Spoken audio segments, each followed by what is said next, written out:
All right. Hello. And we're live. All right. Still here. Who's still here? We all are. Excellent. It's not the end of the world yet. That's a good start. All right. Welcome to Gunning Around, episode 29, where our greatest advice in stressful situations is don't sweat the petty stuff, pet the sweaty stuff. Words to live by, folks. Here we go. Gunning Around episode 29 is proudly brought to you by EM Precision Rifles in Leduc, Alberta.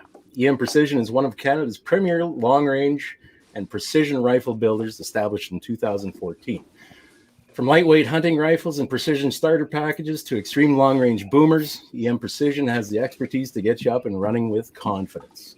Find them on Facebook, Instagram, and of course, their website at emprifles.ca. You bet. I'm really glad you didn't get me to read that, Kurt. I would have fucked it up for sure. Well, I wrote it and rewrote it about 17 times. So Good for you. had somebody else do it, finger back in. That's all I've been doing today is finger picking at the time. I started this at 5 a.m. Yeah, I didn't get out of bed till 9. Well, la di fucking da. Well, I don't know if you guys have noticed. We've had, well, actually, a few guys have noticed. A few comments here. We have a full house. First time we've ever had this many people on the show. Mm-hmm. So, And John's gone. Okay. He got scared. Yeah, he's like, too many people, I'm out. But we have a crowded studio. We have Miles, Carrie, and Cappy with Callsign 66. So grab a seat, all that jazz. Grab some drink. I just lost some. Welcome back, John. Yeah, sorry. That's what happens when you click the button on the side of the mouse. You move it out of the way. Yeah, The wrong mouse, boy. rookie mistake. Well, you're up, John. I guess in light of the gun ban bullshit that's going on, we're calling on all firearms enthusiasts to register with any and all lobby organizations and encourage others to do the same. Get out and talk to people and educate them on the facts. Sponsor someone who would like to join but can't afford it. Each of us has already sponsored people who believe in our cause. You can do the same and help us all out. Also, send us your videos of you or others explaining why you feel this ban is a poor directive. I don't know about the rest of you guys, but I haven't sponsored anybody except for my wife and son. I'm not sure if that counts. Yeah, I've sponsored a few people by now. You got two, right? Pardon me? You got a couple of them, right? Yeah, I do. Good for you.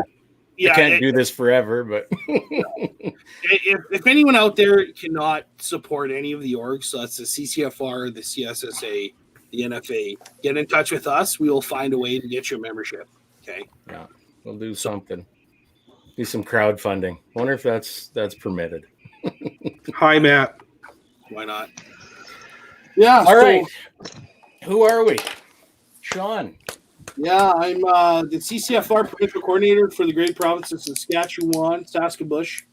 The Regina Fish and Game League director, CCFR, Range Safety Master Learning Facilitator. So basically, I teach the teachers. Do you really now? Yeah. How many people have you taught now? You. Hey, you got to start somewhere. No, the program is rolling out soon. So Cool. It's good to hear. Yeah. Ag equipment service specialist, and I've recently developed a drinking problem amongst many other firearm owners. Congratulations. If you don't start, you'll never finish, Sean. Right. I'm not a quitter. I'm John. I'm a journeyman electrician, a CCFR field officer, VP of the Regina Fish and Game League, Project Maple Seed IIT, firearms business owner or past owner or soon-to-be defunct owner, M14 Medic Firearms, sports shooter, hunter, and a certifiable rifle loony. I'm also still a little bit depressed. But anyways. Oh, Yeah. there's help for you, buddy. Is There's there? help out there. Yeah. Just don't come here. That's right. All right, I'm Rooster. I'm a CCFR field officer. I'm in construction management. I like to shoot the stuff at the long range. I'm a hand loader, a wildcat enthusiast, and I'm an occasional hunter. Cool. Well, who's got the fucking pen? Yeah. Stop. Who's the nervous guy with the pen? Oh, Nobody's fessing up. no one's. But it did okay. stop. But right now, But it did he's stop. planning to kill us. Yeah. I guess I'm that's one sure of he the can see you from here. Yeah. Yeah. I guess that's one of the perks of having 3 guests on the show. There, we can't narrow it down like when Cal had his Yeah. number. Well, I guess I'll start then, boys. Yeah, I'm obviously I'm Miles from Callsign 66, kind of the founder of 66. Ex-military retired sniper. Still loving the game, still doing the long range stuff, and just continuing learning. And that's why we're doing this. 66, right? Is just continue on our education and build that brotherhood for everyone else to follow us, and hop right in. Excellent. Who else do we got? I'll go I'll next. jump in. Oh, we're gonna fight over it now. Go ahead, A Kerr. boxing match. What is this, a sports team? I get picked last, or? I don't know. I think we might have a comms Throw your problem sticks there, in. eh? Yeah, Kerry with Callsign 66, retired military as well, retired sniper. Pretty big fan of PRS shooting, reloading, hunting. Pretty much anything to do with shooting sports, I'm kind of into. So Also, in the Carrie's witness not his, protection program. Yeah, Carrie's that's not his real name. We've shrouded his identity for. The safety of everyone I'm not else. operational anymore. It's just all Stop that. Come on. Cappy. Yeah, Cappy, 6'6" shooter as well, instruct with Miles and Kerry. Former law enforcement operational sniper for a long time, and still a avid PRS shooter. And pretty much all fall live in the woods hunting. Beauty. Wow. Good deal, guys. Good deal. Cool. Beauty. Well, where can All you right. find? Sorry, where can you find Go us? ahead, Sean. There's us on our Facebook page, facebook.com/gunningaround. We haven't really shared any news or anything. It's mainly been memes, but lately we felt we should share a little more. So we're getting on that, and leave us a review on there. Also on the podcasts, Apple Podcasts, Stitcher, YouTube, all that shit. Let us know how we're doing. Because without feedback, how can we improve or get less shitty, right? So you can also email the show info@gunningaround.com. We also have a website built by the great Oscar, who's I believe is watching right now. Check us out on there, www.gunningaround.com. What else? Instagram, Gunning Around. I don't know. Probably on the occasional poster on a power pole somewhere near schools. You find us there too. Just you. Just me? I'm the only guy? All right. What are we doing guns this week, boys? Anything? Anything at all? Other than gripe and moan and Can neither confirm nor deny that I did anything Yeah, on Friday yeah, that may or may not have been slightly illegal. I It wasn't illegal when I left the house, but it was when I came home. right. You're at the range at 6 a.m. did recently pick this bad boy up, and I was planning on shooting it tomorrow.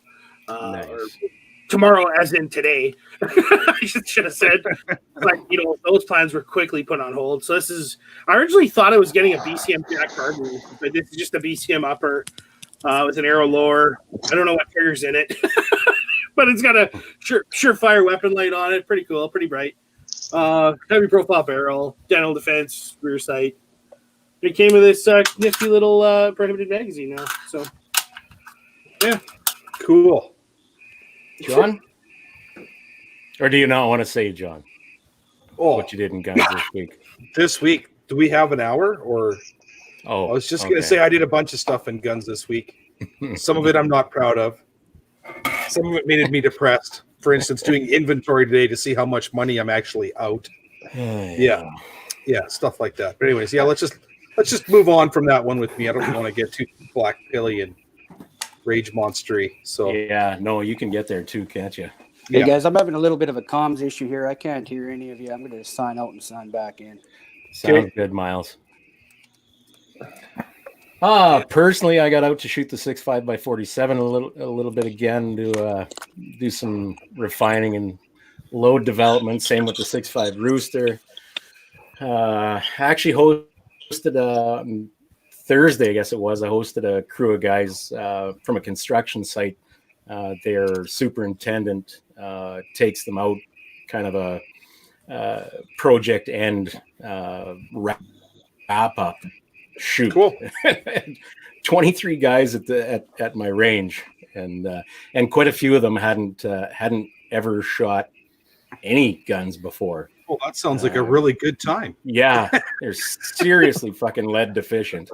So, and it was good. It was a good time. It was good. Everybody was quite cautious about what they did once they figured their ways around those rifles. We had them spinning off. The brass policing afterward was fairly substantial. It was great. And holy Christ, they must have brought 30 pounds of tannerite. Oh, jeez. And you know what? Dundurn's just across the river. Probably I want to say 15 miles away. They likely heard a couple. Cappy, did you get up to anything? Oh, this week? Yeah. Shooting wise, yeah, got out training with the 223 a lot actually now to cut down on costs. So shooting a precision rifle 223, probably about 200 rounds. Oh, and good. then nice. Put about 20 or 30 of the 6.5 downrange as well, just to keep it polished up. Nice. Yeah. Nice. John and I have we've gotten into the 223 Ackley because both of us hate trimming and deburring and all that old stuff. Yeah. And you know what? It's great. I think John's is running nice. Mine, however, likes the Pierce primers every so often. I think I must have a soft batch of CCI 450s because I'm having the same problem on occasion with my 6.5x47. So different rifles doing the same thing. That could be right then, yeah. Yeah. When I tried running I just tried running the small primer on my Creedmoor there for a while, and I was piercing primers like crazy.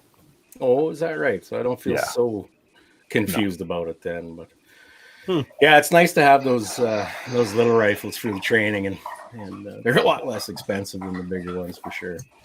Oh yeah. Carrie, can you hear us, Miles? Now I can hear you. Some of you couldn't hear Cappy there, but not a big issue. I guess we'll catch you hear him all the time anyway. Who doesn't care anyway? How about you, Carrie? Did you get up to anything in guns this week? I actually was going to go shoot to have a similar BCM to Sean there, but that's kind of on hold right now. So yeah. But that aside, I actually did a bit of reloading for some of my hunting stuff, and then been going through and sorting out a bunch of my PRS gear to get it up to speed where I would like it. So pretty chill week, despite all the news. But. Yeah. Miles, you? Yeah, I had a couple new Schmitts come in, so I mounted them back on the rifles there, and did a little bit of dry firing, not too much though, and just pretty much looked at my rifles until I could get them out there and ready to go. Can't wait for this. A few fires. Can't wait for this COVID to kill itself and get on with it, and then get out there. Yeah. But it's been a pretty slow week though. Yeah. So what are these new to you scopes, or did you have to send them in for warranty, Miles, or something, or what? No, what we did is we had some new scopes shipped in from Schmidt and Bender with some new reticles that we're trying out. The MSR2 sniper reticle, H59 trimmer 3, and just switching them up from the P4 fines that we've been using all along. Cool. I have some experience with the Schmidt and Bender warranty service, and the service was great. It was expensive because it wasn't warranty, but it was great. No doubt. Yeah. Good deal. Matt says, "What else happened Thursday, Rooster?" Well, that was we were gonna go over that at the end. Oh, were we? Okay. Oh no, you can talk about it now. The boots and salutes. One of the boots came off my damn truck. That's funny. Yeah, it kind of is. It's a boring story, so move along. Yeah. All right, what are we drinking? Sean, what do you got there? Yeah, oh shit. Sorry. I'm rocking the old Sean's drinking shit. Yeah. Saskatchewan champagne. Boys. Good old Saskatchewan, yeah. Yeah. All right, I went to that Minhas brewery for the first time ever today, and I got this, I don't know, sailboat spiced Roomba. It's not And I bad. said, yeah, it's all right. It's a hell of a lot better with ice in it, I can tell you that. But I was a little bit hesitant about it because remember when I was down in Regina just before Christmas, that I had that bottle of Roomba shit, Yeah. and it was just garbage. And I'm like, lady, if this is crap, I am coming back, and you're going to hear about it. But it's okay. I guess I'll suffer through it. I'm on the silver bullet tonight. I got, I don't know, Again. something like 186 of these things to drink. So I figure I might as well get them done before they go skunky. God, these guys must think we. Yeah, the worst. that kind of is skunky already. Yeah. I'm sorry, boys, but I'm with Sean. There you go. One champagne. Cheers. Yep. Absolutely. Cool. Carrie? I got a little coffee here, but there's some JD in it. So, Attaboy. That'll work. Geez, I had some of that JD a little while ago. What the heck was it? It was a flavored deal. was it honey or like the Honey. cinnamon? That's it. Yes. That's a little bit dangerous, that stuff, I think. Yeah. Yeah, it kind of sneaks up on you. So. Yeah, for sure. Goes down nice, and then all of a sudden sneaks around the fucking corner and bites you a bit. Yeah. Yeah, if you drink it just on the rocks, a little bit of water, and then you wake up great. So. Most times. What about you, Most- Cappy? What do most you want times. tonight? Oh, I'm not excited, fellas. I'm just on water. I got the 4 a.m. wake up in the morning, so I'm behaving. Ouch. Yeah, There's so. nothing wrong with that. Congrats.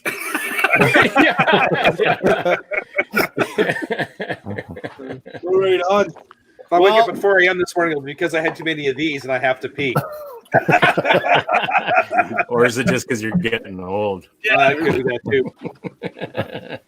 Well, boys, we got some feedback. Taylor Solier, I think that's how you say it. He's actually my neighbor, I think. Great says, great show and extremely entertaining. I do enjoy the fact that they make jokes and foul around on the show, whatever that means, and make fun of JT and whatnot. It's easier for other viewers to follow that aren't as familiar with guns. So, thanks, buddy. Appreciate it. We also have Derek. He sent in a build, but we're not going to highlight it too crazy. He just says, hey, guys, love the show. Listen to everyone. The last show he said, send him pics of your builds. He had it built by Sean at Badlands Precision. The PRS build. Yeah, we'll post it on our Facebook, though. I don't see why not. Yeah, that's right. For sure. Thanks, guys, for the feedback. We appreciate it. Yeah, Gotcha. I think. So, All right. So we go to our founding sponsor ad, serving the Canadian gun industry since 2016. M14 Medic Firearms specializes in M14 pattern rifles as well as Garand rifles. This is your one-stop shop for all your M14 gun plumber needs. If he doesn't do it, well, he's not gonna do it anymore. I shouldn't laugh. I'm such a dick. That's too bad. I know. Well, the worst part is I got like 6 packages that I have to get to the post office, so I had to call the CFO to find out if I could even ship them back. But Yeah. on the flip side of the coin, I hadn't opened them yet, so technically I don't know what's inside the box. Well, that's true. It's just a damn box. If he doesn't do it, no one else does. Shit. All right. Crazy. John, you want to get this thing kicked off? Okay. Alrighty. Now that we got you primed up. Okay, so tonight our main topic is Callsign 66, I guess. I don't know you guys. I guess Kurt knows you guys pretty good, but I don't know. I've never taken any training with you guys or anything else like that. So let's start from the top. start Just from the get top you and get to the bottom, and then we'll somehow get back to the top again. Oh. Yeah, absolutely.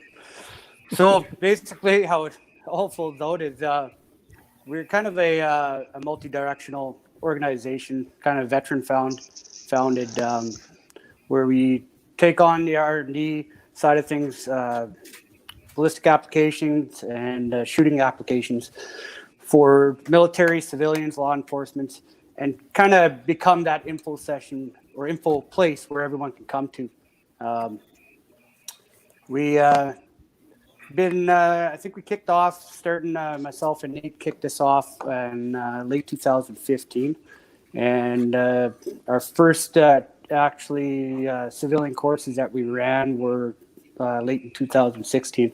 So all in all, we're doing fairly well, going pretty strong. The civilian side is absolutely a great place to be in learning and shooting with, and really taking those blinders off. And that's what we're really trying to do, is take the blinders off from the military side and law enforcement side, and start training with these top-notch shooters in the civilian world as well, and bring that training back to our guys in the units, and as well to our civilian population that we train for marksmanship as well. So let me interrupt just for a second. What I guess specifically do you find about the civilian shooters that you are taking back to the military side of things? What is it, I guess, that you're finding there that you're missing on the military side? Well, for the military side of things, I would say definitely the unique ways of just operating around different positions and different kit that they're using. And the kit side is very has exploded, to say the least, out there, right? Especially with these new game changer bags and such things like that. Seeing the different ways of manipulating them, ways these shooters are using them, and different calibers, different optics. You know, when you go to these matches, like for say PRS and stuff, where we've been sponsoring our guys to take down and shoot, you're really seeing what's really out there in the civilian world, and what can we get for the military that's helping us. Everything starts, not everything, but majority of stuff starts from the civilian side and the civilian driven anyways. Mm-hmm. Like you look at the ballistic calculators, the Kestrel wind meters, the shooting bags, like I mentioned, like most civilians have been using them before we've been using them or trialing them. And a lot of the stuff gets trialed on the civilian side, and then military adopts it. So, okay. See, I would have thought that was completely reversed to how you just described it, that the military develops it, the military trials it, the military adopts it, and then those manufacturers then try to increase the revenue stream by releasing it to the public. I didn't realize that R&D went the other way, right? Yeah, I definitely see it going both ways for sure, right? Okay. But you look at the different wildcats that are out there, and different ballistics and applications that are going on out there. A lot of those are civilian driven. For sure they are. For sure. Especially now where there's so much more, I guess, resources and that available to the general public. I think it used to be the other way around back in the 60s and that where I think a lot of the innovation came from the military, or at least started there, and now it's swapped over to the recreational side, if for lack of a better way to put that, I suppose. But well, yeah.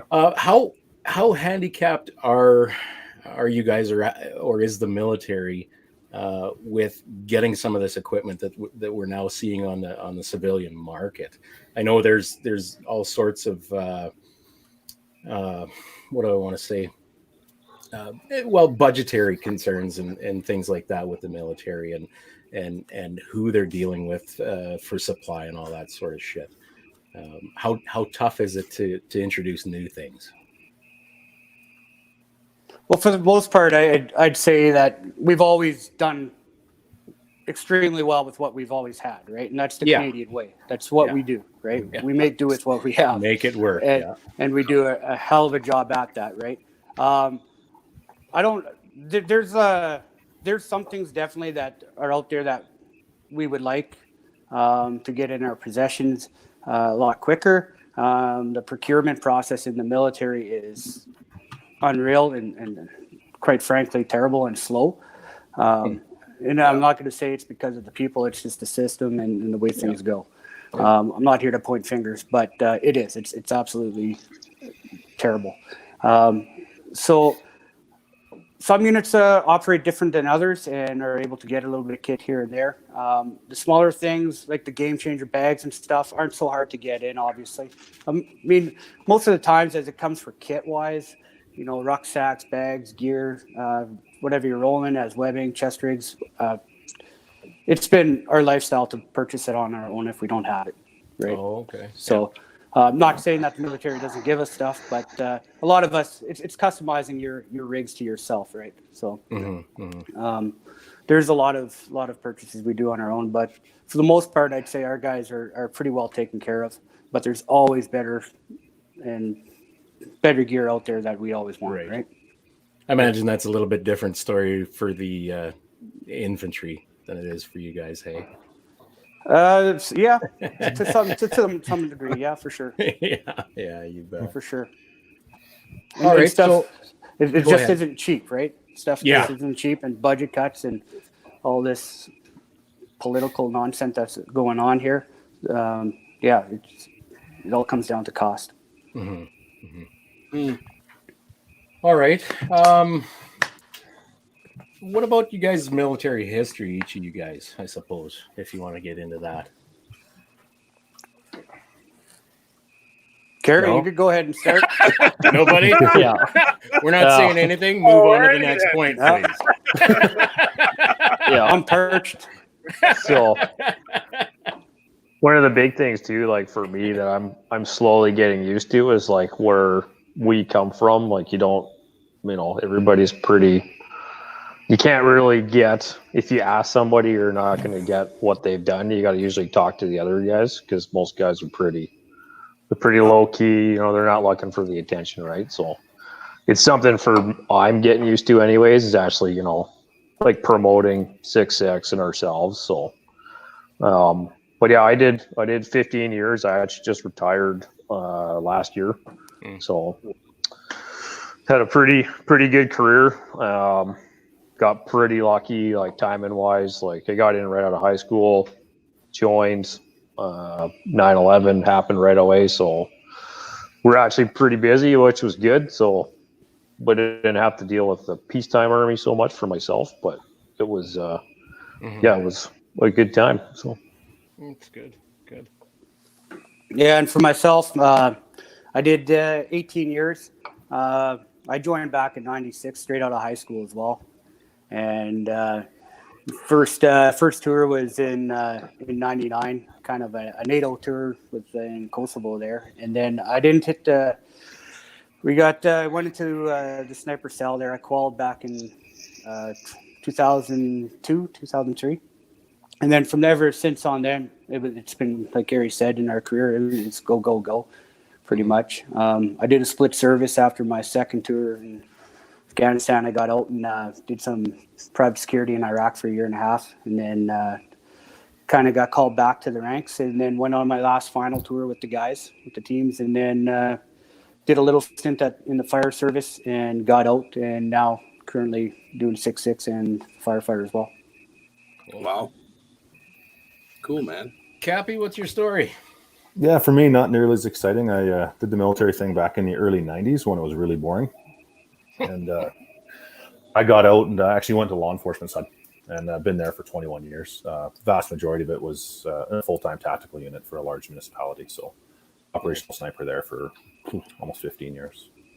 So don't fuck with you boys. That's what I hear. So basically, what you guys are trying to say then is you guys, between the three of you guys, have a lot of experience, not just shooting at stuff, but shooting at stuff effectively, and a lot of training to go along with that as well. And so you guys have just basically compiled a lot of this information over your lifetime, over your service, and you're just now starting to, I guess, get it out there, is trying to create a system or an organization that can help other people not make the same mistakes that you learned not to make. Kind of thing. Isn't that? No, Yeah. absolutely. Absolutely. It's about staying current with what we've done. You know, we worked hard, all of us, to do. We worked hard in our careers to get where we are, and we don't want to lose that skill set as time goes on as well, right? So this gives us an opportunity to keep sharp to the best that we can. Not only that, but go out and trade and still, provide a place where retired guys like myself and Carrie, we get out, we're not twiddling our thumbs. We got a place that we can come to. And we do. We put on shoots for veterans and sponsor them as well at these shoots. So it's really, it's a really good place to go, link up with your friends, and go for a good shoot. Right on. So kind of keeping with the military side of things, Miles, you had put on your guest bio sheet that I sent you that what is a sniper? And I know there's some emotion around this. Would you like to talk about that a little bit? Yeah, we can touch definitely on that a bit. Because, Hollywood perceives a sniper as being that Yep. Jedi out there, right? And basically that's what we are, as a Jedi. No, I'm joking. Okay, move along. Yeah. So first and foremost. And humble. Yeah. Yes. And humble. Yes. Obviously, it goes without saying. That's the Pilsner talking, but no. First and foremost, we come from the infantry, and we're an infantier first and foremost, right? The only thing that makes separates us from that infantier is that we are trained to be a force multiplier for the battle group or command. Right, we have that unique skill set of the long range interdiction and the reconnaissance that some don't have. Right, so we start out as an infantier. We are always an infantier.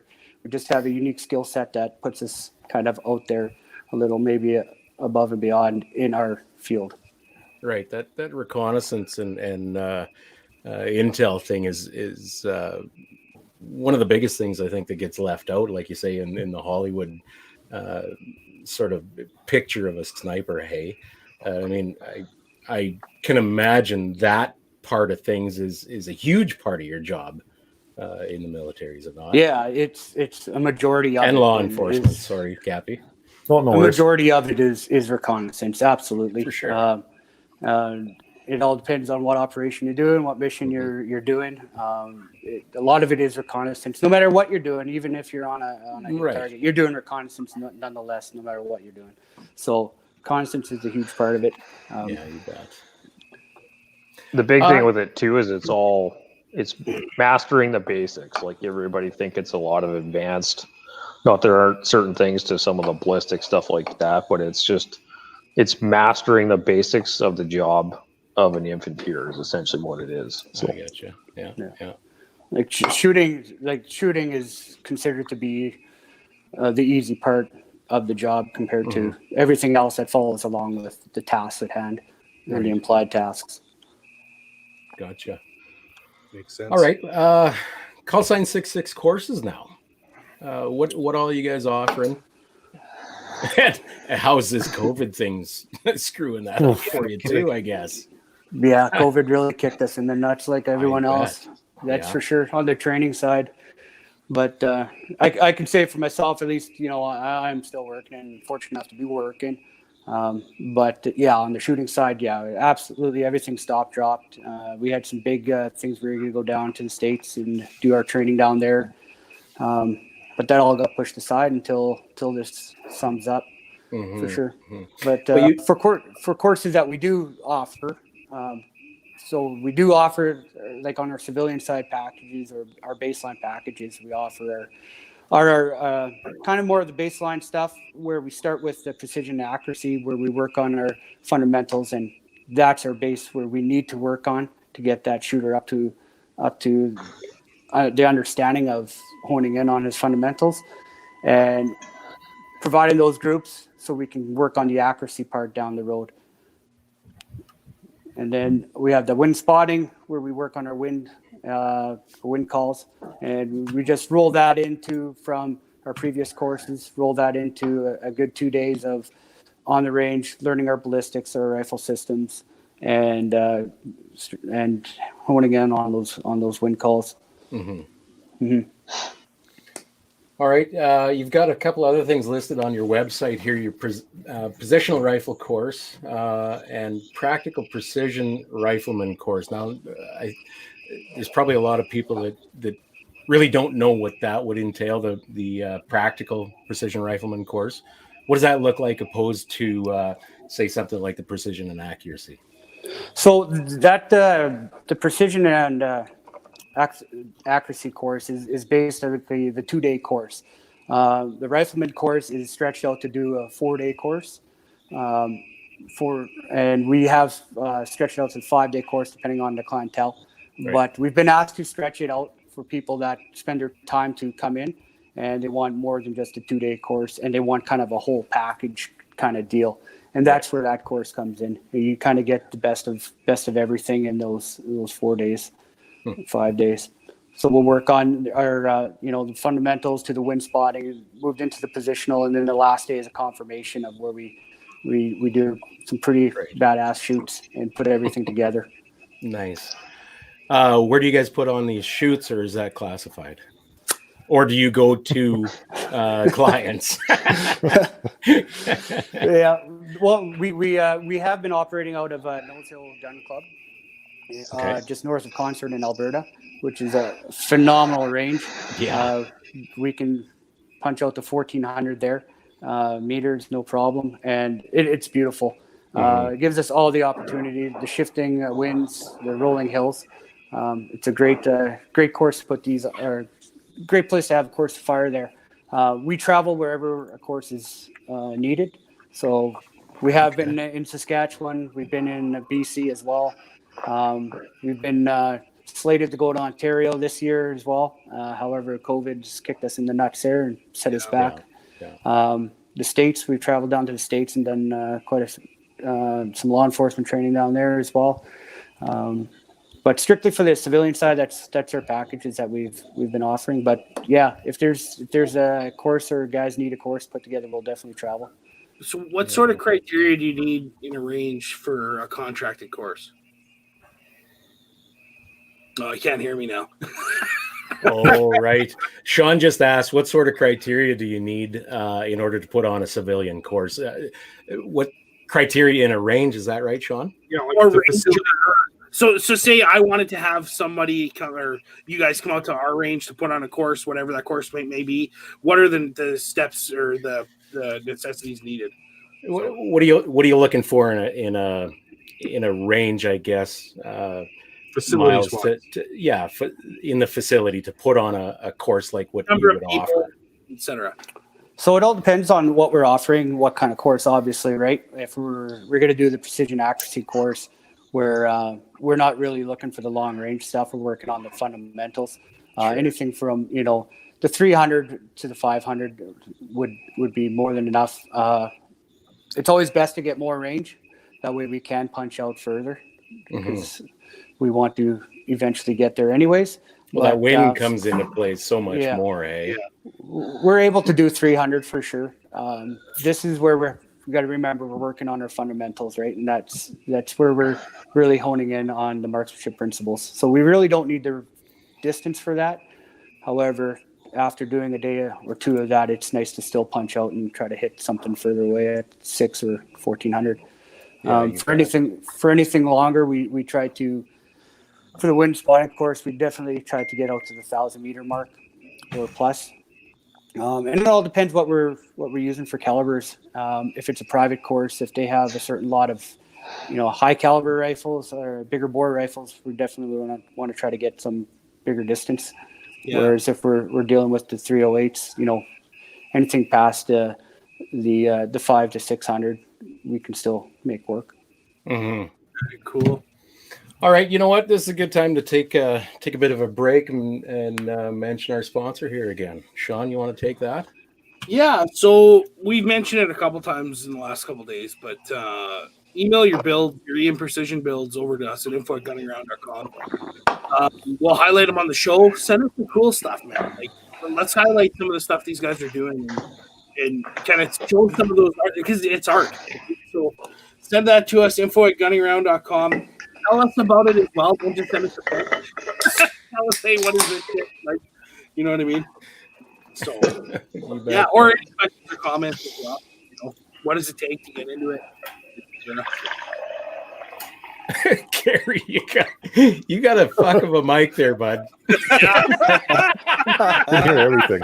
Everything. Just reloading. So I think we can hear your you wife. eat cabbage last night too. Fucking hear your farts.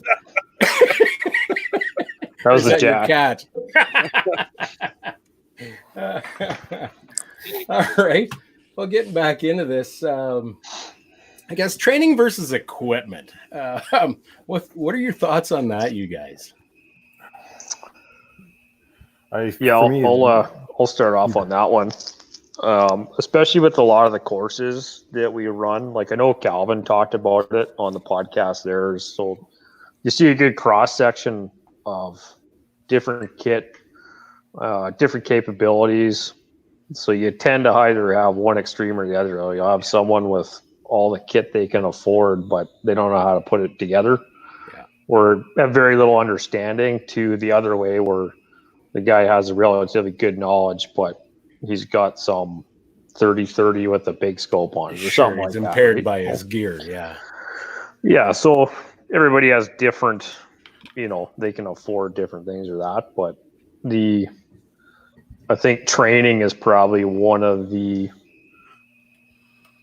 most neglected things out there, in my experience anyways, is people spend 20 grand on whatever, but they won't spend even a couple $100 to do some training or see a different way to do things. So yeah, we were actually just talking about that when we were going to build Kurt's AR, that because Kurt is AR deficient, right? So yes, we were building Kurt a gun, and we didn't want to go too crazy on the equipment. We wanted to get him a gun on the cheap side.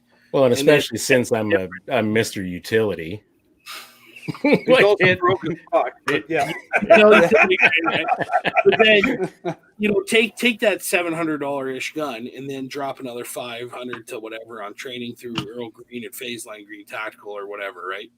Or a Gogi or whatever. So I venture to say it's the same concept for PRS or for you guys, right?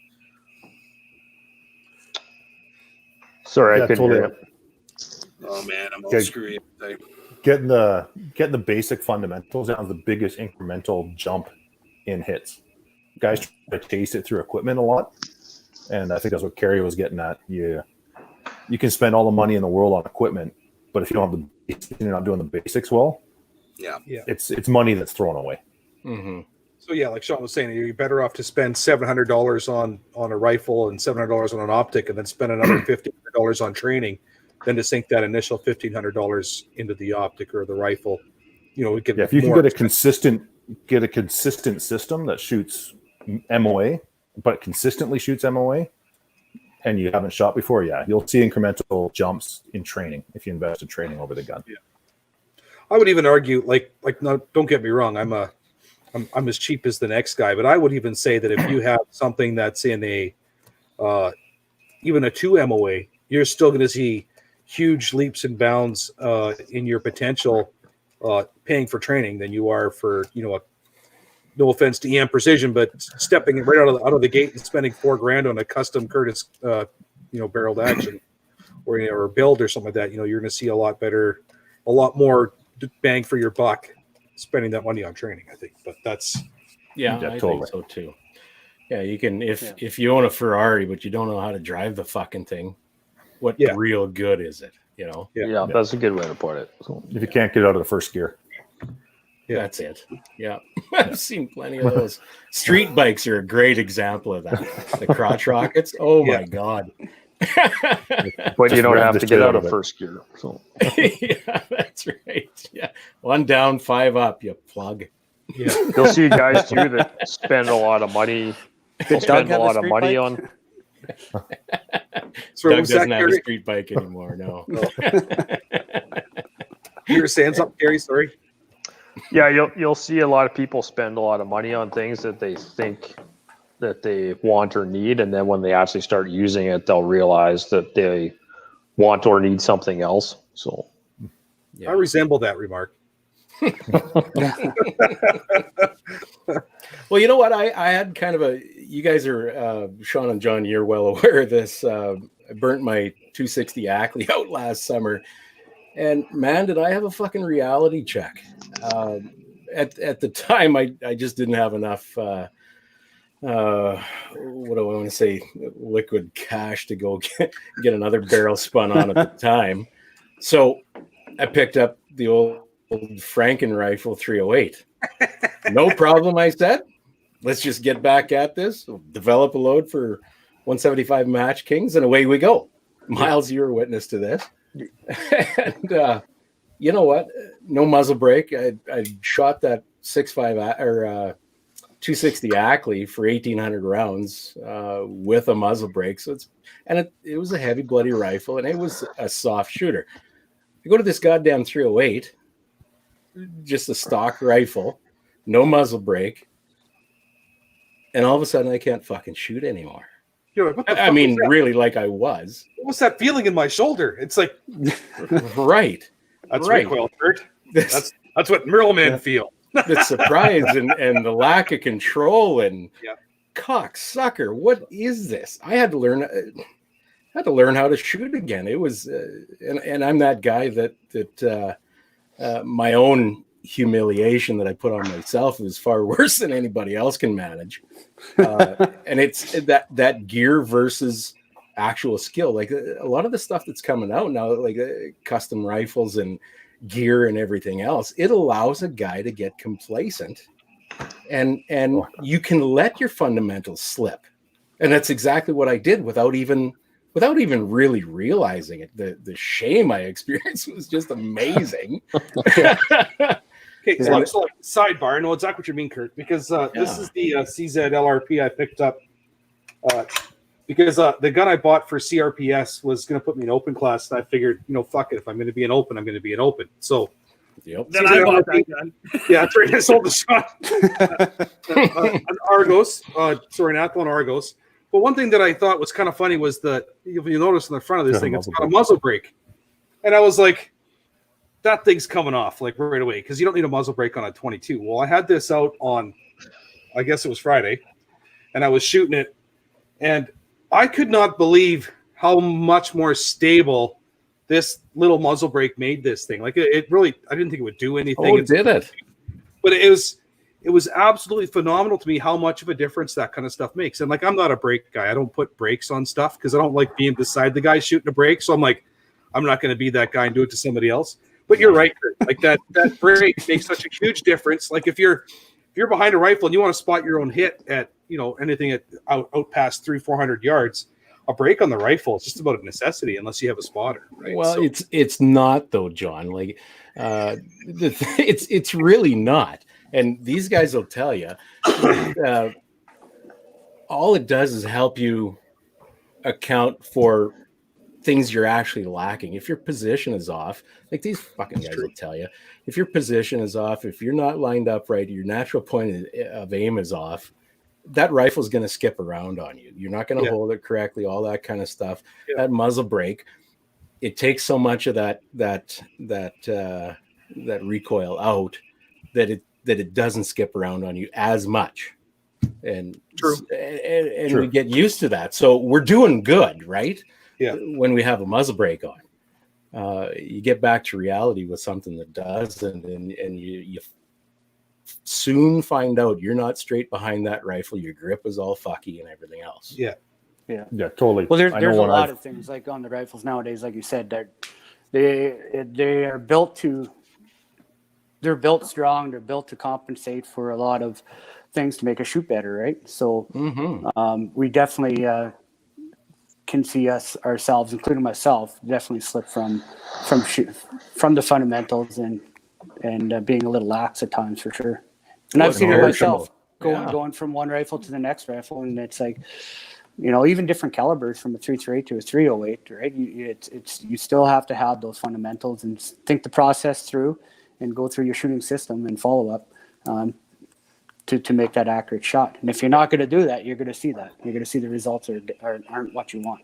Yeah, that's right. Cappy, you were saying something? I know when I've you debrief your stage in your head after you shot a stage in a match, and whether I've got a muzzle brake on it or not, it usually always comes. Usually comes back to me doing the fundamentals well. What is that? Breaking news? I don't know what the hell that was. Wow. Hey, Carrie, do us a favor and mute your mic just for a second. See if that clears up, please. A little bit. Can you hear us? There. That's a little Very bit good. Okay. Yeah, when I It's better. debrief a stage, all my misses are usually accounted from not doing the fundamentals. You force a bad position, you don't have that good natural point of view, Yeah. like you were talking about, Kurt. That was Yeah. my miss, regardless if I had a muzzle brake or not. Yeah. And yeah, you sure Miles just touched on it. You know, I go from my 6 Creed and I flip over to big 338 Lapua, and it sure reminds me pretty quick when I'm not doing my fundamentals very well. Yeah. Different Yo, story. why did that bipod shift over 3 inches? What the hell? Why am I not holding the gun anymore? Why is it out of my hand? Right. Why is there so much radial torque on this one? Yeah. Why am I bruising my cheeks? Oh yeah, that's right. All right, let's take this opportunity right now to get into our second break here. Another bit of an EM Precision Rifles product highlight. Just a short word about Curtis Custom Action, specifically the Curtis Vector. This action is a 3-lug design featuring a 60-degree bolt throw, DLC coating throughout, integrated recoil lug, and 20-minute rail. The Vector is also manufactured with a quick change features for switch barrel options, all without a barrel vise and a torque wrench. Get your Curtis Custom Actions at emprecision.ca or emprifles.ca, isn't it? Yeah, I Yeah, know I'm that. pretty sure it's something like that. For our That sponsor. now, yeah. All right. Next, so industry trends. What are you guys seeing out there? With all the classes that you do and the personal events that you go to, like the PRS that you guys participate in, and that. I think the biggest one I've seen is kind of the all-in-one systems now, where you're trying to get a scope, laser rangefinder, ballistic solver, all in one system. That seems to be the big push. Have you actually I'm not seen seeing a it lot of take that off in the yet. field? Yeah. I haven't seen it take off yet. I see a couple guys running the Revic, but I haven't seen a lot of success with it yet. I think the shooters are still rough the basics. Okay. You know what, Cappy? How about you go on mute for a second and see if this clears up? I think it might be you. Yeah. Or is that Yeah, it is. heavy breathing? All right, buddy. So let's keep you on mute until you're talking. Sorry, Just pal. sit there and look good. That's all. Just remember you got the mute on. Sorry, go ahead if you got more to say, pal. Yeah, that was the only thing I was seeing. Just that was the big push that I've seen, but it's kind of died off in the last year. I don't know, Miles, care if you've seen them take off, but that was kind of the big pushes I saw last year. Right. You guys talking about like that? Was it a Burris product or something like that had the laser rangefinder built in, where it would adjust the little red dot in the scope for whatever you Not lased? that one. Okay. Like I think Revic, Miles, was that it? Revic. There's a couple out there. It's all right in your scope. You fire your laser, the solution comes up. It tells you what to hold. You're still holding a mill hold, but Okay. yeah. Can you see that taking off with the? I don't want to use purist riflemen, but the guys that actually appreciate shooting rifles how we do it now.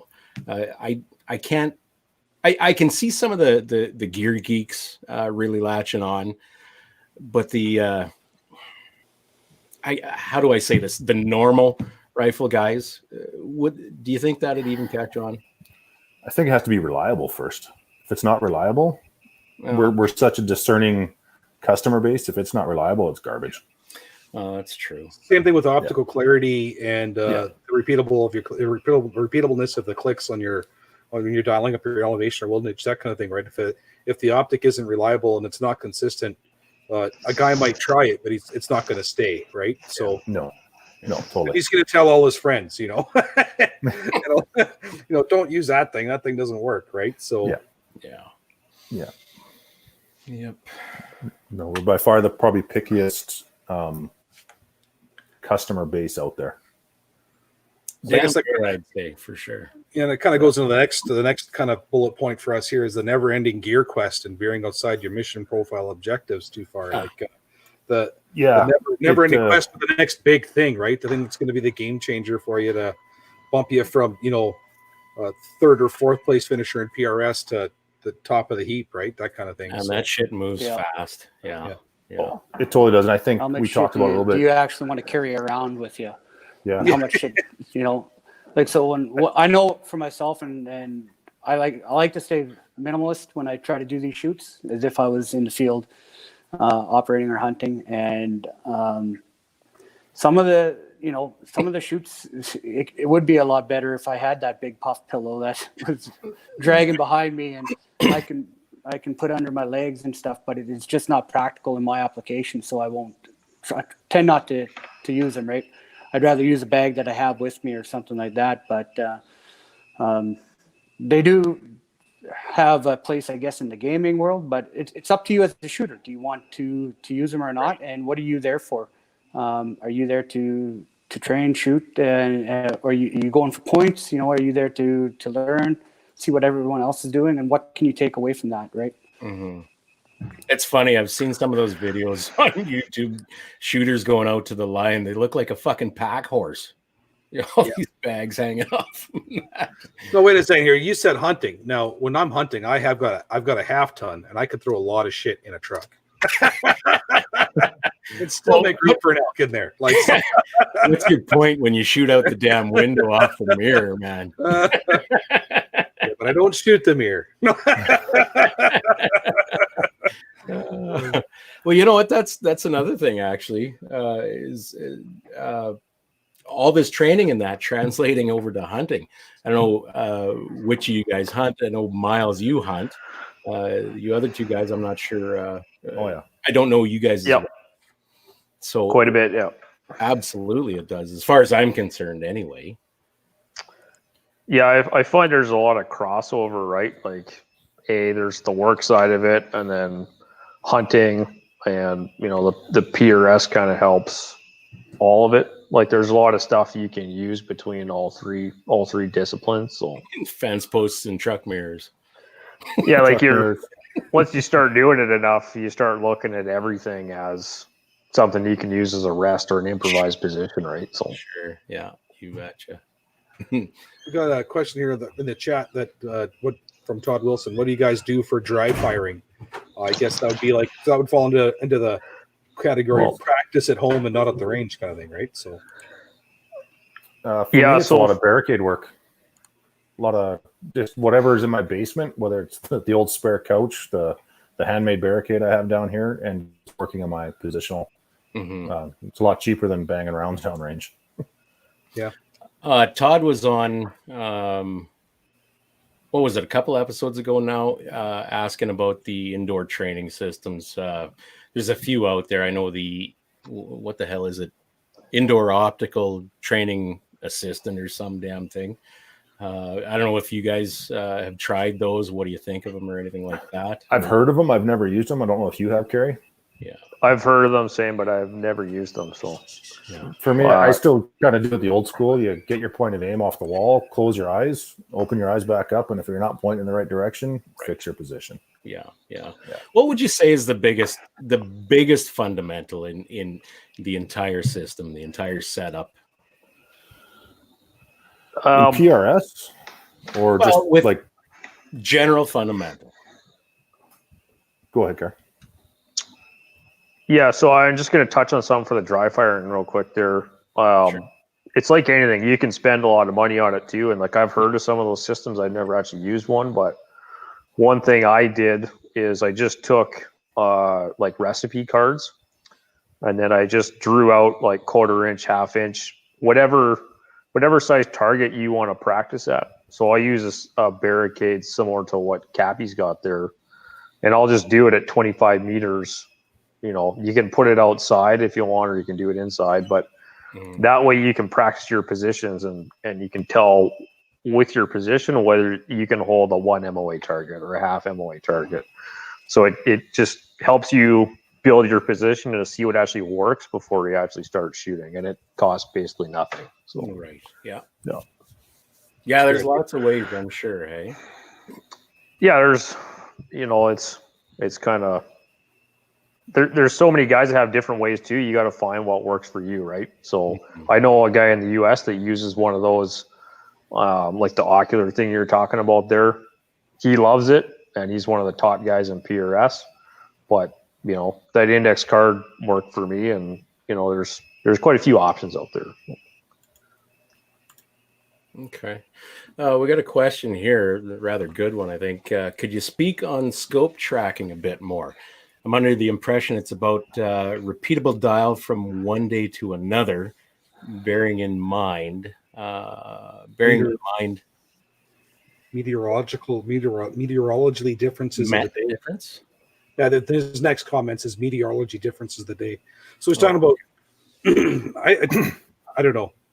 All one of the pros describe it. I think I have an idea of my mind of what the answer is, but I might be wrong, so I'm going to shut up. So to me, mechanical scope tracking and environmentals are two separate things. Yeah. They're going to show different. Scope tracking is it's two things. It's repeatability as well as is 1 mil actually 1 mil or is it 1.1? Because there's always a little bit of an error. So you do have to check your scope. You have to go through a dial-up test to figure out if I dial in 3 mils, am I actually getting 3 mils of dial-up or am I getting 3.2? There is a little bit of a fudge factor, and that's just quality control. There's going to be differences in all scopes.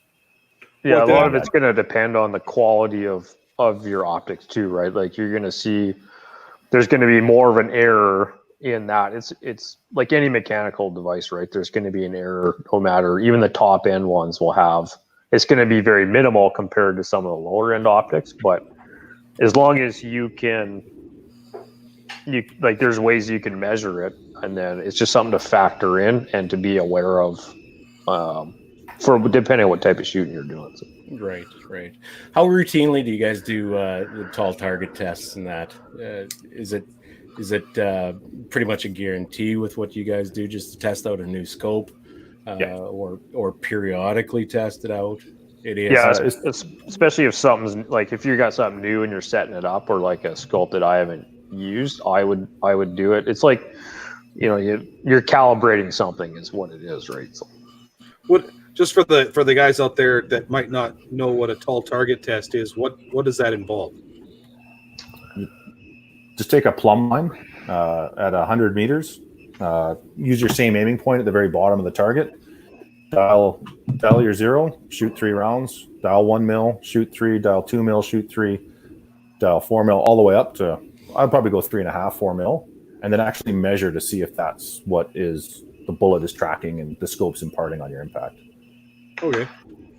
And that way you can level like your scope with your a big thing that a lot of people overlook is bubble levels in long range shooting. I'd say it's probably one of the biggest deficiencies I see is guys have super nice setups, but they don't have a bubble level, and it's very important the further you get out, so you can also sort that out while you're doing your tall target tests. So. Sorry, guys, I'm busy trying to get Miles back on here. I guess they've been trying for years. We're just going to just go up to the chat stream here, and we got one from Spudman76. Does this exist?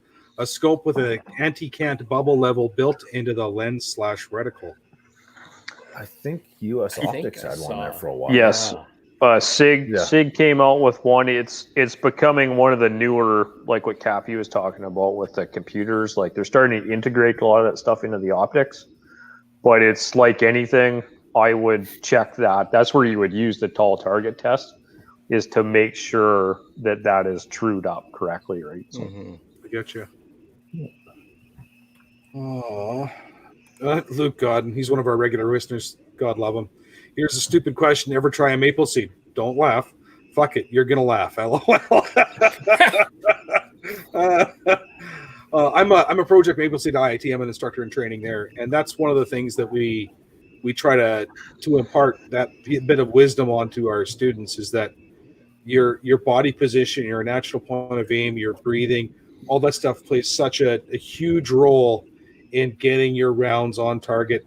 And it's not so much with center fire, but like Maple Seed is mostly 25 meters and rimfire ammunition. And if your rifle shoots rimfire ammunition or a particular brand quite well, how you're holding the rifle, because there's no rest, there's no bipod. It's a sling, and it's your arms holding that rifle off the ground. And generally speaking, you're prone, sitting, or kneeling, or standing, right? So if you're shooting in those positions and your body isn't in the right spot, or you're not holding the rifle correctly or repeatably, your rounds are going to wind up. You're going to triple the size of your group. You're doing everything right, but you're not, right? So yeah, rimfires are great trainers, but you have to be very careful, obviously, of if you don't have the right ammo combo, it's the weapon's capability, right? So even though you might be doing all your fundamentals right, you just have to be aware of that. I personally, for myself, I have a 17 HMR because they tend to be a bit more accurate, kind of better quality ammo. So like the one I have it's really accurate. So I actually use that to practice all my positions, and then it's just cheaper, right? So yeah. Mm-hmm. Well, that's one of the reasons why I want Not to kind by of a get lot into anymore. CRPS. Well, that's one of the reasons why I want to get into CRPS. It used to be. Because, I see that as a really cheap way of getting, like, shooting 350 yards with a rimfire, a 22 rimfire is damn near 900 yards with the 308, right? So, and for about a quarter of the cost of actually, ammo, right? You know what I mean? Because rimfire ammo, even the really good stuff, is still cheaper than a box.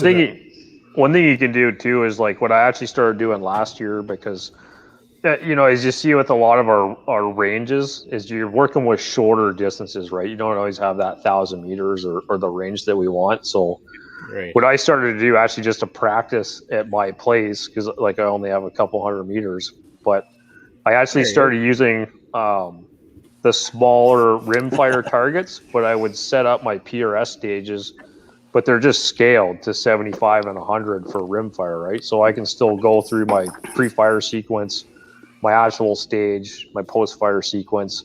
So you're still practicing. It's just a scaled down version, right? So, for sure. So what do you guys call in the fundamentals? There's been the traditional, I guess, 5 fundamentals or 5 steps, and there's a few variations on that. I'm curious what you guys espouse, I guess. Miles, you're up. Oh. He was on a break, so he's up. That's right. He had to pee. So yeah, the 5 fundamentals that we talk about, you're right. You hear a bunch of different fundamentals and how they're put forth or forward, right? But when it comes down to it, they all should be the same under the fundamentals kind of strategy of how we do it. So like your position and hold and how we hold the rifle system within your body, target alignment and lining up the body naturally behind the rifle, pointing naturally at the target, and then your side alignment, and then the release and follow through. And within the release and follow through, you have your breathing pattern and how we breathe and do our box breathing and where we squeeze off and pull our trigger. And then once we release that bullet, there's the aftermath of that. We don't want to be snatching the trigger, so putting those down and dirty like that, we pretty much stay to the military side, the 4 that we've been taught throughout the military. But as long as you can hone in on the fundamentals and the right way to do it, it doesn't matter how many extra steps are in there, as long as they're the right ones. Right. Yeah, without those fundamentals, like everything else falls apart. You don't have that. You don't have that solid grade beam under your fucking garage. It's useless, right? Yeah. Yeah. And it's a process of thinking through it right at the beginning to the end and following through and having those fundamentals driven into you so you can naturally rely on your brain to just follow through with them to that. You want to get to that point, right, where you're still, boom, you're in that position and you're just naturally doing them.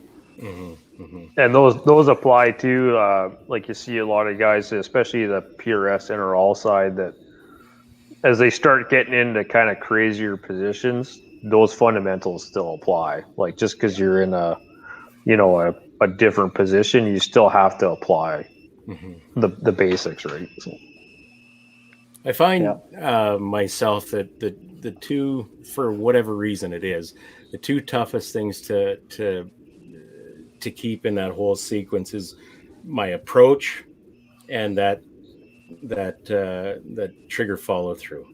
And I don't know what the hell it is that seems to be the easiest thing to let go when you're not thinking about it. You squeeze that trigger, and all of a sudden, right away, you're off it. I know exactly what your problem is. You're I don't really know. concerned about catching that shell as it comes out of the gun. You let go of the trigger, Fuck you, right away, Rogers. you do it. As long as it looks cool. That's right. Well, that's right.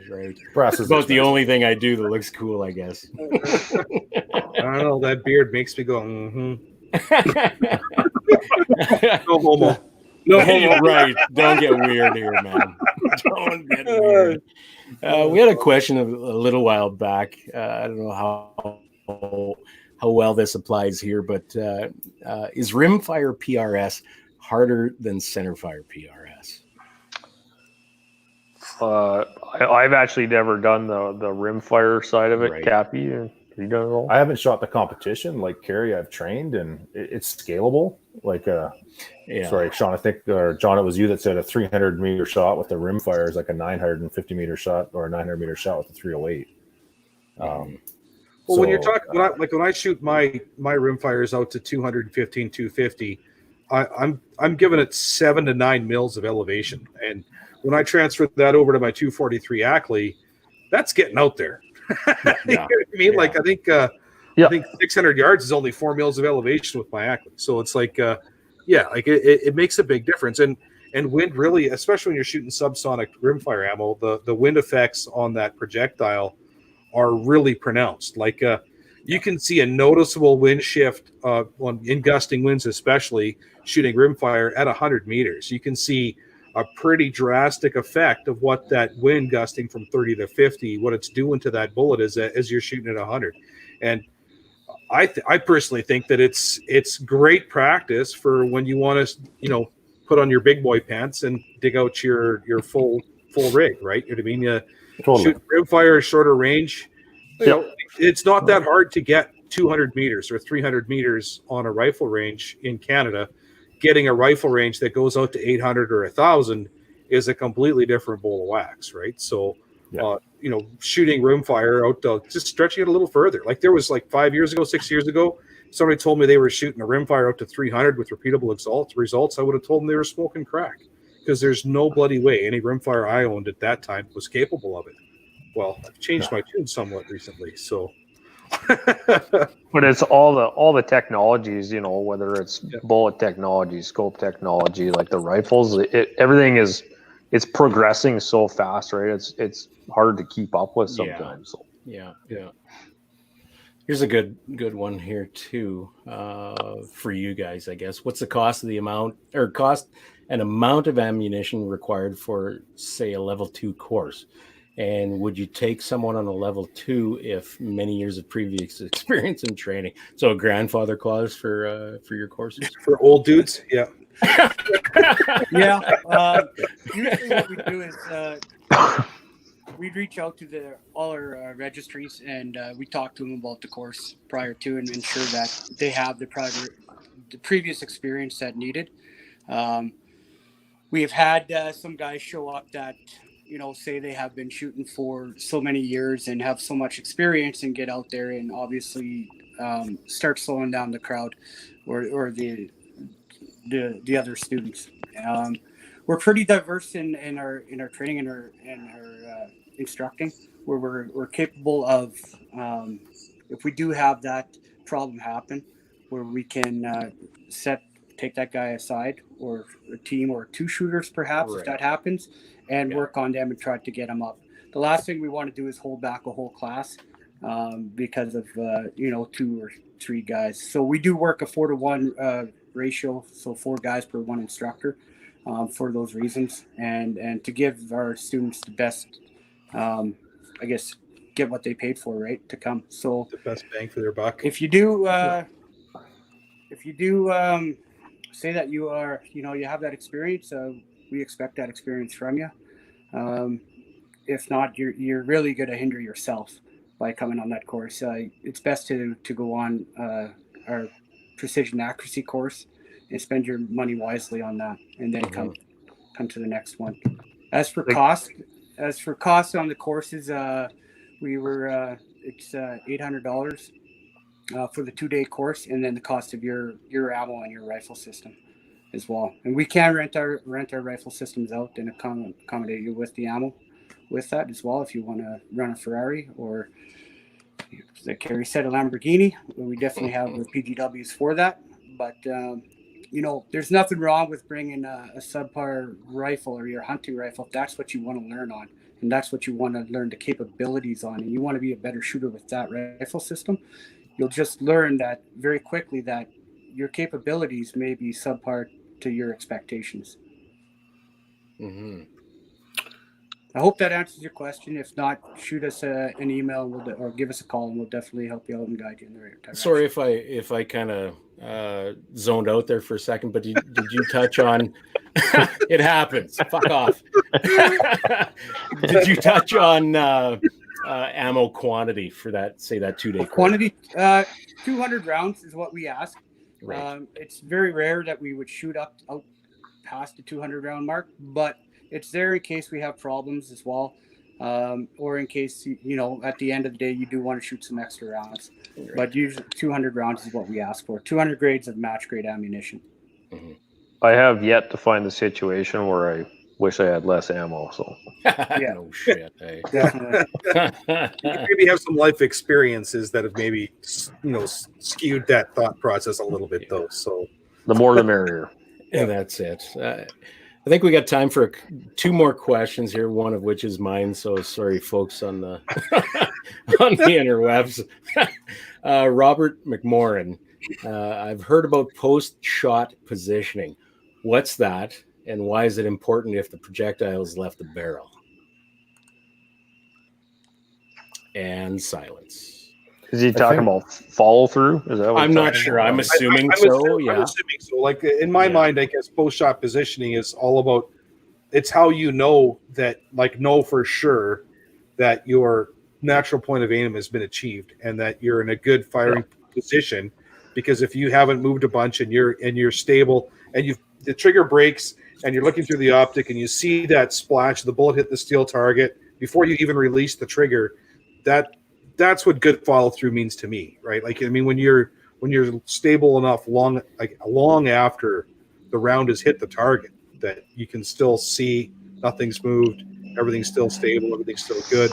Okay, I'm in a good spot. Roll the bolt over, reload, get ready for the next one, right? That's what I see that as. But how do you guys feel about it?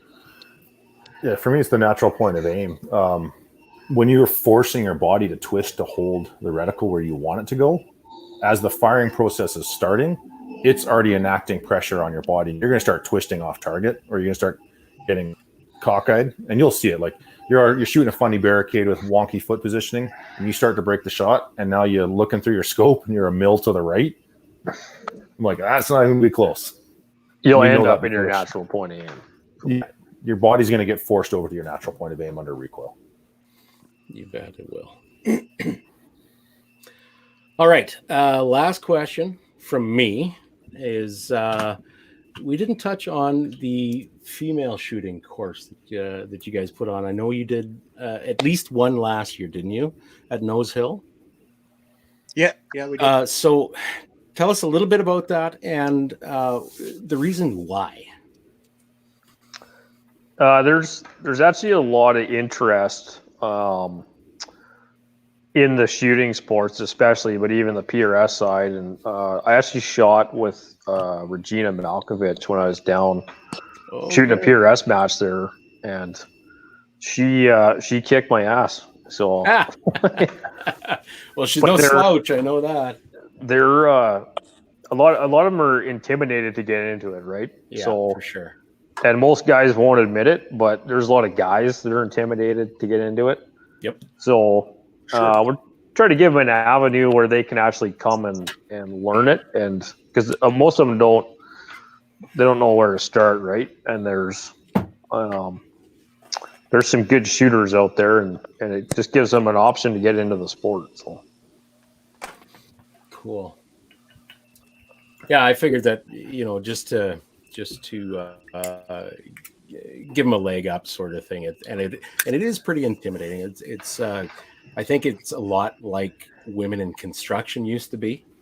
It's just it's just kind of not looked upon fondly. And I've always said, and I've been in construction long enough that I've seen a lot of women. It seemed especially welders. They're very good at detail stuff. And as far as I'm concerned, that transfers into shooting, precision shooting, extremely well. And One of the big things is there's no ego, right? Like, yes, Yeah. you're like, hey, I need you to do this. They just do it because there's Right. they don't have any experience with it, right? So they catch on pretty quick. Even if they do have experience, they don't have that ego. They don't have that engorged "fuck you" center of their brain, as Chris put it, right? Yeah. Well, I'm not gonna lie, guys. I've been very quiet throughout this whole episode, just trying to absorb as much info as I can because I have zero long range or PRS experience, and I've gone hunting in a couple 100 yards max, right? And with the old 270. So I'm just trying to figure out, hey, like Kelly says, if one has zero experience and they come to a class, do you guys work with them? I know you said you had a 4-to-1 instructor to shooter ratio, but like say somebody like me shows up with their Mossberg MVP patrol in 308 and glass, yep. Are you guys willing to work with that, or would you recommend like renting a gun or whatever, right? We've had people come on the course with what do you want out of that as well? If you came to us with that, you definitely want to be starting with our accuracy position course. Okay. And you'd find real quickly that, if you came with that, Sean, you may not be shooting as well as you were expecting, if that's what you were expecting to hit out to those longer ranges, right? But we always have a rifle on standby as well, that we have the option of once people get out there and they find that that's not capable, or it's just not what they want, or they're not going to get their money's worth with their rifle system. We're definitely more than capable of helping them out. And Callsign 66 serves humble pie on their courses as well. Yes, humble pie. We get humbled all the time Because we know what it tastes like. Don't we all? We've had guys come on the course that have never shot a gun before. So and they're pretty amazed. Like the one guy we had, he literally never shot before in his life, and by day 2 he was hitting I think he was hitting 10-inch gongs at 1,000 like nothing. So nice. Cool. Yeah, I would not be intimidated by, like, I know it's easier said than done because we're involved in that world, but by all means, like, for whatever reason, like, we're not going to yell at you. For some reason, people think we're going to yell at them, or you know what I mean? Like, it's not like the army. So You're saying you're not like Arlie Irby. What is your major malfunction? So like, just say You suck, dick. Kelly's going to ask the question. He says, no rifle or anything. So if a guy didn't have a rifle and he let you guys know that ahead of time, is that something that you guys would provide? Obviously, that wouldn't be for free, but like, would that be something that you guys could provide for somebody, a loaner rifle to take one of your courses with, or no? Yeah, we do have rental rifles. Oh, yeah, absolutely. Absolutely, we provide them. Sorry, I can only hear a couple of you guys, so I'm kind of looking who's talking and who's not. But and Carrie's all can't see me.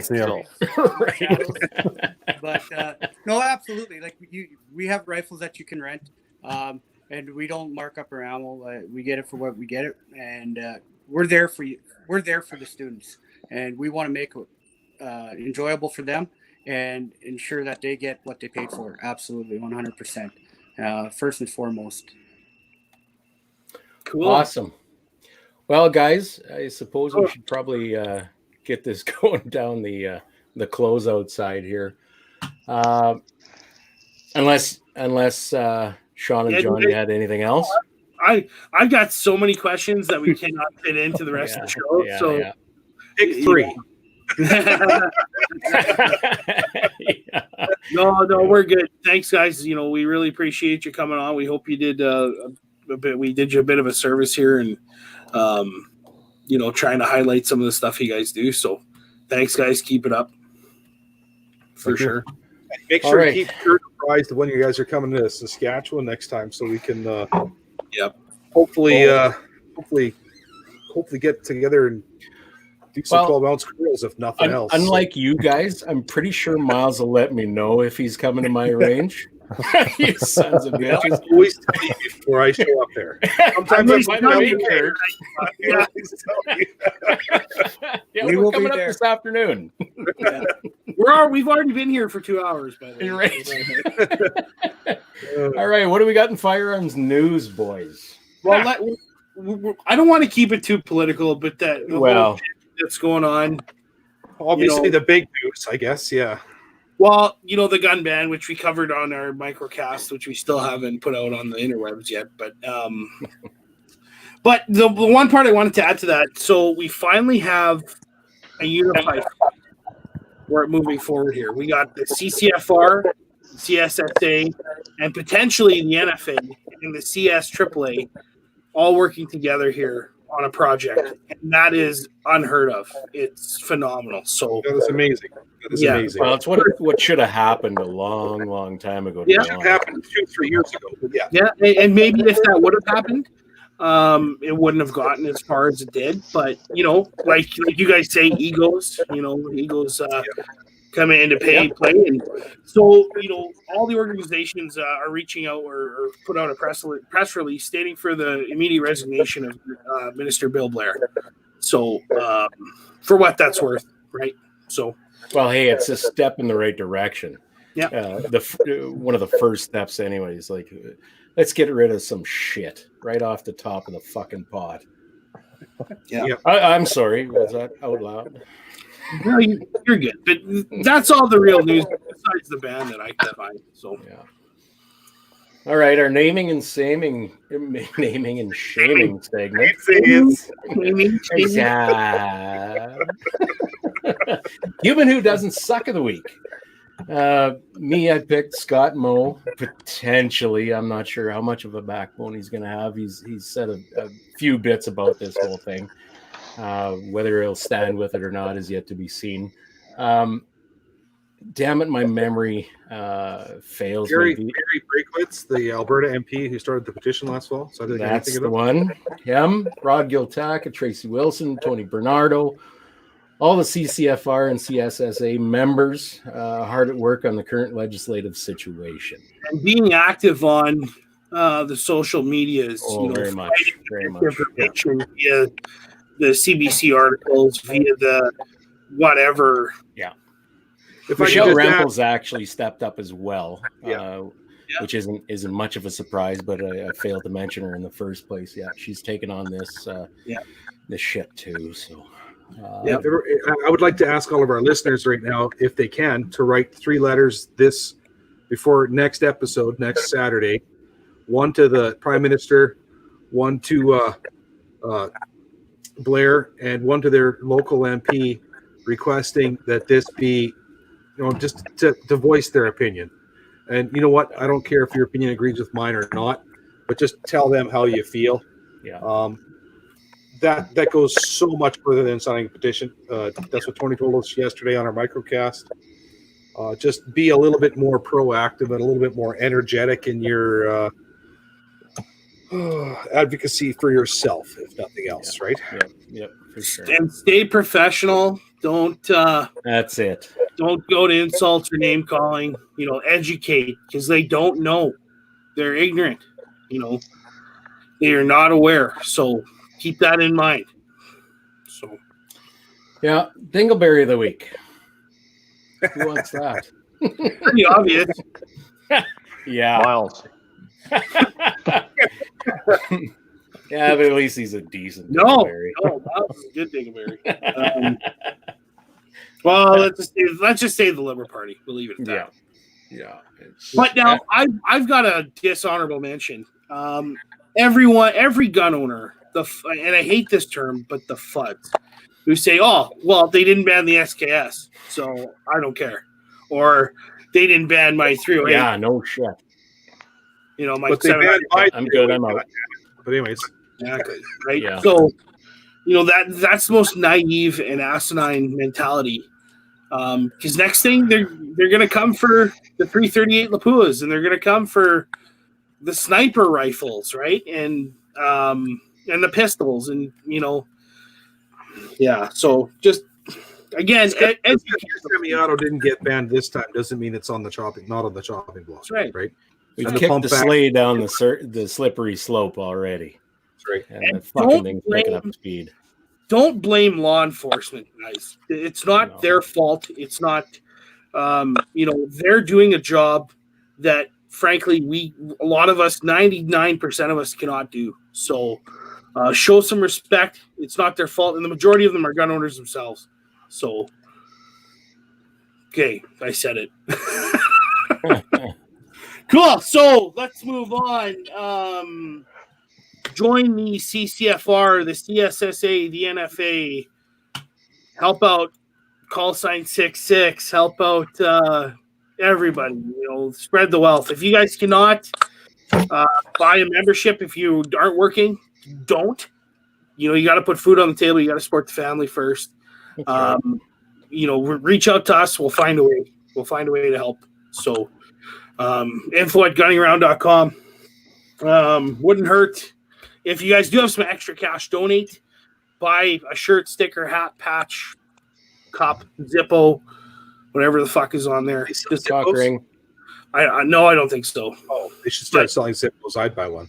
Yeah, well, Jesus. well, you would, wouldn't you? Good ripping darts all episode. Speaking of ripping darts, There you go. Yeah, so here's the quick message from the CCFR. Not for the live people, but Right.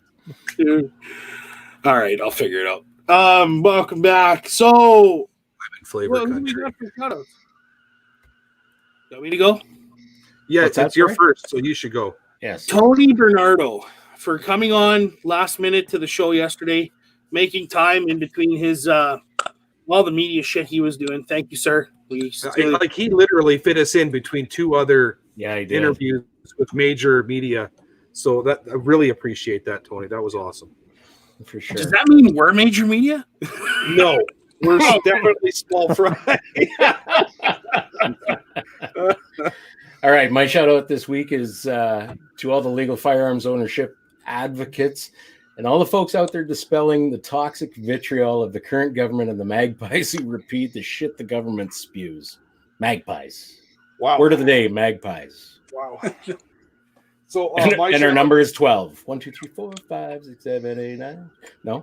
my shout out starts with TNT Gunworks, who got in this fabulous little CZLRP for me, and Ben at Extreme Range Outfitters, who got me and Kurt Rouse, for that matter, who got me this awesome Athlon Argos optic to put on top of it. I feel like I should shout out a bunch more people, but I just really can't. I'm just full of angst and vitriol this week. I'm not sure that if there's anybody else I want to really shout out right now, but my wife for putting up for my shit, I guess. All right. Yeah, she's a saint, obviously. Miles, who do you got to shout out? Well, we got a lot of people to shout out to, that's for sure. All our sponsors, PGW, Hirsch Precision, out east there in Nova Scotia, 2020 Insights, Funker Tactical, Schmidt and Bender, who's a huge sponsor of our optics, SCI Calgary chapter, Safari Club International, and geez, who else am I missing, boys? Korth. Course Group, absolutely. They've been solid behind us with ammunition. Bison. Thanks, Adam, for hooking me up this week. And Bison Defense, Rob and Jim there in Saskatoon. You guys are going to be probably hearing about some of the upcoming stuff we're going to be doing with them as well. And Don't forget Ben at Extreme Range. Got all your stuff there. Ben, absolutely. That guy's a solid guy, man. He's got a great thing going there in Saskatoon, and I hope everyone's supporting him there. Always a great guy to get out to the range with your place there, Kurt. You betcha. All right. Carrie, Chris? Yeah, just shout out the course. Adam hooked me up big time when I was short on bullets this week, so thanks, Adam. And yeah, to you guys there, CCFR and stuff. I think Sean, you said it. It's about education. Even from my position where I'm at, the lack of information out there for the general public is pretty amazing, and that's the big component to pushing our agenda forward. Yeah, for sure. Cool. Yeah, I All think right. for especially with what's going on right now is it's pretty easy to get wrapped up in a lot of, it's affecting a lot of people, but we need to focus on the things that we can affect and put our effort into those and remain professional, like you guys mentioned. So I think it's actually going to be good for bringing us together. And I know there's some division, especially between some of the shooting sports, but we're all going to have to work together overall. So, and even if this wasn't happening, we should be working together anyways. Yeah. Yeah. Well, maybe this is what brings us all together now. I hope. Yeah. Cool. Well, All right. Apologies to Wes Stevens. We ran out of time for you this week and probably next week too. Poor Wes. Poor Wes. Yeah, he's dying, guys. We need to get him on. So, also, big shout out to John Johnson and his band, the Dirt Road Scholars, for the music. Proprietary music, I should add. They wrote it not just for us. So, thanks, guys. Appreciate it. Yeah, I think that's it. See you next Saturday. All right. Stay deadly. See you guys. Deadly. Thanks for coming on, Callsign. Deadly. Thanks, guys. Appreciate it.